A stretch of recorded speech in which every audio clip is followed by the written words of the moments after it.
Aadhaar card கண்டிப்பாக update செய்ய வேண்டுமா வேண்டாமா என்பதை பற்றி இந்த பதிவில் பார்ப்போம். ஆதார் கார்டு எடுத்து 10 வருடங்கள் முடிவடைந்தவர்களுக்கு ஆதார் கார்டு தற்போது நிரந்தர முகவரியில் மாற்றம் செய்து கொள்ளலாம் அல்லது ஏற்கனவே இருக்கின்ற முகவரி உறுதிப்படுத்திக் கொள்ள ஆதார் நிறுவனம் அறிவுறுத்தப்பட்டுள்ளது. இந்த ஆதார் அப்டேட் நீங்களே மொபைல் மூலமாக அல்லது லேப்டாப் மூலமாக கணினி மூலமாகவும் செய்யலாம்.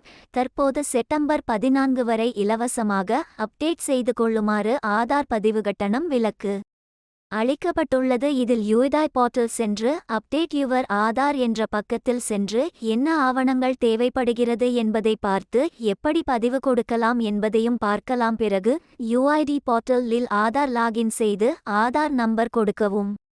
பிறகு அதில் உள்ள கேப்சாவை உள்ளீடு செய்து என்டர் கொடுத்தால் ஓடிபி போனுக்கு வரும். பிறகு ஓடிபி டைப் செய்தால் உள்ளே செல்லும். பிறகு டாக்குமெண்ட் அப்டேட் என்ற பதிவில் சென்று ஆதார் கார்டின் உடைய முகவரி மாற்றம் செய்து கொள்ளலாம். அல்லது முகவரி சரியாக இருந்து என்றால் டாக்குமெண்டரி PNG JPEG PDF போன்ற பதிவுகளாக இருக்கலாம்.